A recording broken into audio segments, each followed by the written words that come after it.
안녕하세요. H성형외과 백정환입니다.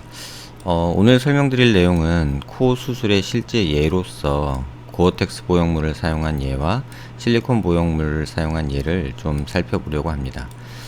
3D CT상에서 고어텍스 보형물을 사용한 경우인데요. 정면에서 보시면 이렇게 고어텍스 보형물이 이렇게 CT상에서 조금 보이게 됩니다.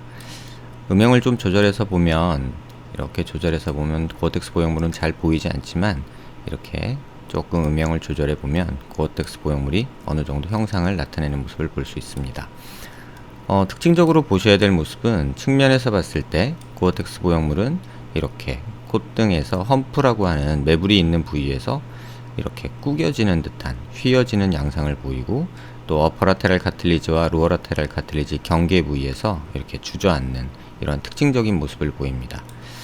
보형물이 애시당초 디자인돼서 삽입되기 전의 모습을 보면 일직선상의 보형물이 되어 있는데, 실제 수술 후 결과를 보면 지금처럼 보시듯이 이렇게 휘어지는 매부리 쪽에서 튀어나오고 이렇게 어퍼라테랄, 로어라테랄 카틸리지에서 이렇게 주저앉는 이러한 특징적인 모습을 보입니다. 많은 CT를 보면서 이 모습을 관찰하고 고어텍스 보형물은 실리콘에 비해서 굉장히 잘 휘어지고 말랑말랑하기 때문에 아나토믹하게 자기가 빈 공간을 맞춰서 튀어나온 곳은 이렇게 튀어나오게 되고 꺼진 곳은 이렇게 휘어지게 주저앉게 되는 모습을 보이게 되는데요. 측면 CT에서 보시면 이런 모습에서도 이렇게 특징적으로 고어텍스가 이렇게 하얗게 보이는 모습을 확인할 수 있습니다. 이건 에어웨이 모습이고요. 이쪽 콧구멍 에어웨이 모습이고, 이렇게 어퍼라테랄 카틸리지와 로어라테랄 카틸리지가 있는 부위에서 특징적으로 이렇게 주저앉는 이런 모습을 특징적으로 볼 수 있습니다. 또 다른 예인데요. 고어텍스 보형물이 사용된 또 다른 예의 경우입니다. 앞서 보여드린 것은 이미 수술 전에 약간 가공이 돼서 곡면으로 약간 프리디자인된 반제품 형태의 고어텍스였고요. 지금 이 환자한테 사용된 고어텍스는 그냥 겹쳐진 상태의 고어텍스 판을 이렇게 오려서 또는 다듬어서 이렇게 삽입된 모습입니다. 이렇게 보시면은 곡선으로 있질 않고 이렇게 사각형 모습으로 있는 모습을 볼 수 있는데요.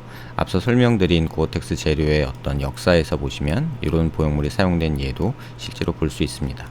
또 특징적으로 옆에서 보면 앞서 설명드린 대로 매부리 부위에 이렇게 볼록해지는 모습과 어퍼라테랄, 로어라테랄 카틸리지 부위에서 이렇게 주저앉는 이런 휘어지는 특징적인 모습을 확인할 수 있습니다.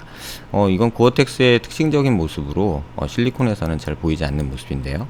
측면에서도 보시면 이렇게 하얗게 보이는 게 고어텍스인데, 매부리 부위와 이 끝, 또 이렇게 어퍼라테랄, 로어라테랄 경계 부위에서 가장 많이 꺾여지는 이런 모습을 볼 수 있고요. 잘 보시면 이 사이에도 공간이 존재하는 것을 볼 수 있습니다. 어퍼라테랄 카틸리지가 존재하는 이 부위와 로어라테랄 카틸리지가 존재하는 이 부위 사이에서 이 부위에서 항상 이렇게 조금 들뜨는 모습이 관찰이 되고, 수술 중에 여기에 뭐 연골이 이식됐거나 또는 뭐 디로테이션 그라프트라고 해서 연골이 이식된 경우가 종종 있는데요.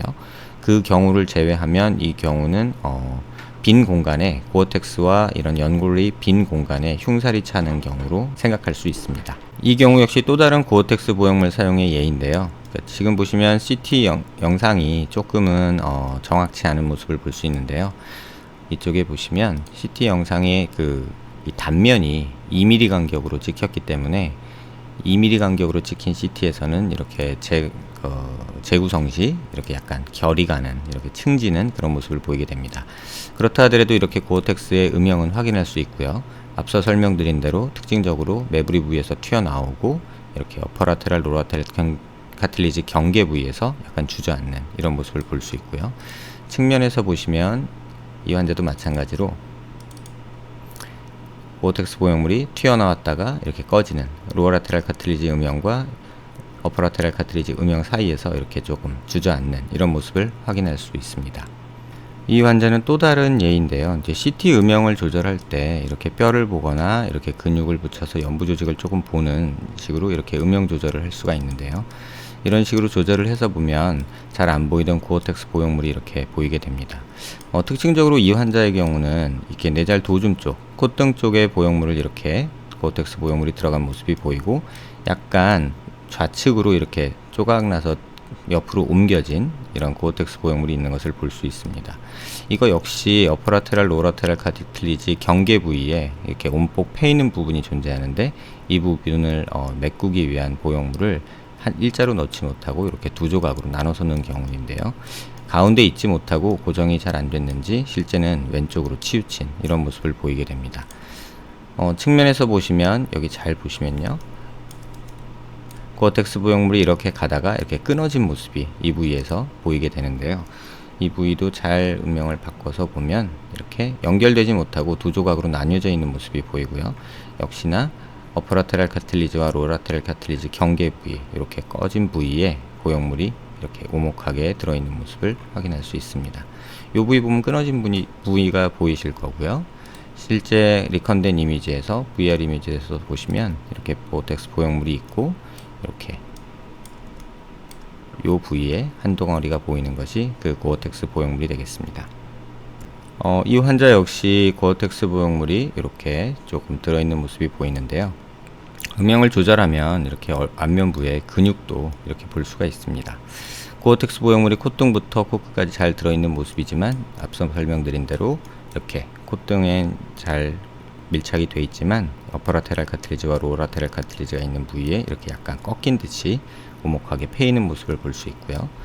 단면에서 보시면 이렇게 어퍼라테랄 카틸리지, 로어라테랄 카틸리지 경계 부위인 이 부위에서 이렇게 쑥 떨어지는 보형물을 확인할 수 있습니다. 지금 보여드리는 이미지는 이제 실리콘 보형물을 사용한 예인데요. 이렇게 측면에서 사진을 찍어보면 엑스레이 상에서 보형물이 이렇게 보이고요. 뇌잘 본 쪽에서 이렇게 보형물과 약간 뜬 부위가 보이는데요.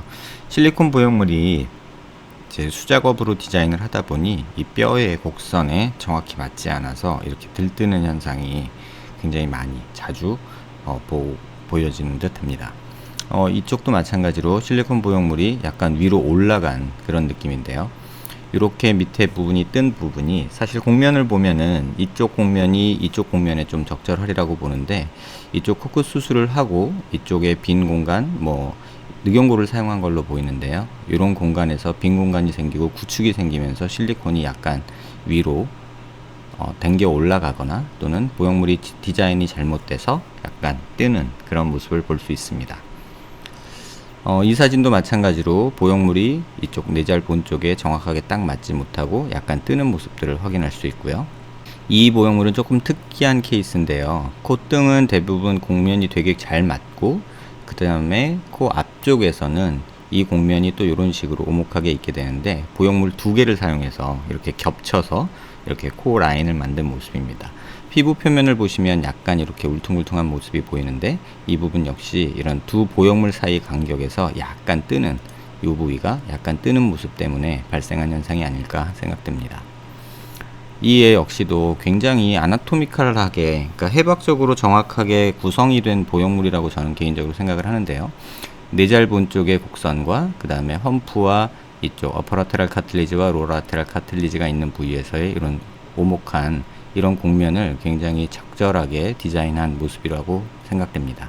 다만 약간 뜨는 모습, 이 정도 뜨는 모습은 거의 안 떴다고 보는 게 맞거든요. 하지만 약간은 뜨는 모습을 볼 수 있고요. 이 보형물 역시도 이쪽 어퍼라테랄 카틸리지와 로어라테랄 카틸리지의 오목한 부분을 생각해서 보형물을 디자인했지만, 약간 피부가 이렇게 수축하면서 코끝을 닫아줄 때 이쪽 보형물이 눌리면서 뇌잘 도줌 쪽은 약간 뜨는 이런 전형적인 실리콘 보형물의 특징을 잘 보여주고 있습니다. 실리콘 보형물은 탄성이 있기 때문에 정확하게 맞지 않으면 한쪽이 이렇게 맞으면 위쪽이, 반대쪽이 뜨는, 그러니까 다시 말하면 이쪽을 중심으로 해서 위쪽이 뜨거나 아래쪽이 뜨는 그런 현상이 간혹 자주 관찰되곤 합니다. 이 보형물 같은 경우도 아나토미컬하게 해박적으로 구조적으로 굉장히 잘 디자인된 보형물이라고 볼 수 있고요. 이 보형물 역시 약간 뇌잘 도줌 쪽으로 약간 뜬 모습이 관찰이 되고 있습니다. 이 경우는 사실 디자인은 여기에 맞춰서 이런 식으로 디자인이 됐지만, 이쪽 부분의 처리가 좀 미흡하거나 적절히 처리되지 못해서 보형물이 둥둥 떠서 위로 기어 올라간 경우입니다. 박리 범위가 넓어서 공간을 확보한 것까지는 좋았지만, 보형물이 정확하게 이 곡면에 맞지 않고 밀려 올라가면서 이렇게 흉살이 찬 모습을 볼 수 있는데요. 빈 공간이 생기면 빈 공간으로 그대로 있는 것이 아니라 이렇게 흉살이 생기게 되고, 흉살이 생기면 구체 모양으로 동심원 방향으로 안쪽으로 휘는 거거든요. 이 상황에서는 구축은 구심력 방향으로 작용하면서 이쪽에 흉살이 생기고 코가 들리고 뭐 이런 등등의 문제점이 생길 수 있고, 그 과정에서 이렇게 보형물이 또 올라가는 그런 모습을 관찰할 수 있습니다. 이상에서 살펴보신 바와 같이 코 수술에 사용되는 고어텍스 보형물과 또 실리콘 보형물의 실제 수술 결과, 수술 후 모습에 대해서 말씀드렸습니다.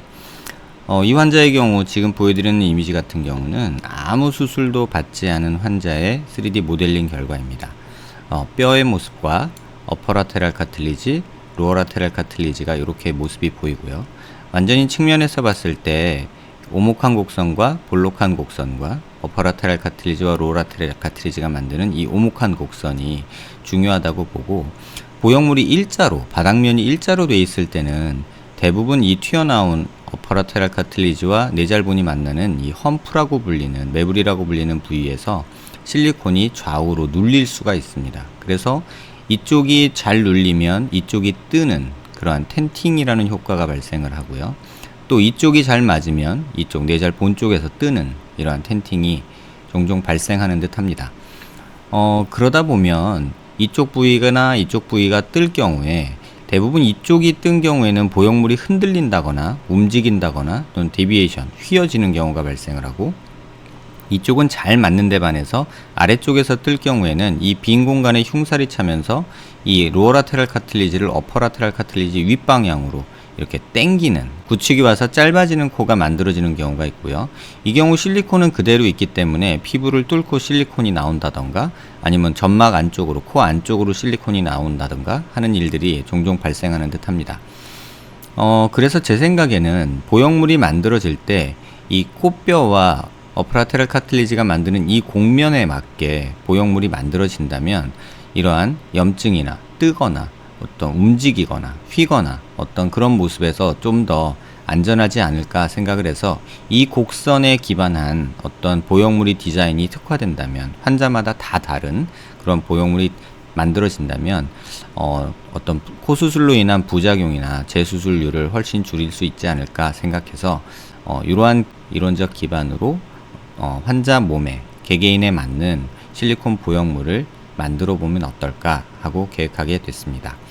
다음 시간에는 이러한 이론 기반으로 어떤 식으로 환자 맞춤형 보형물이 만들어지는지에 대해서 잘 설명드리도록 하겠습니다. 관심 갖고 지켜봐 주시길 바랍니다. 감사합니다.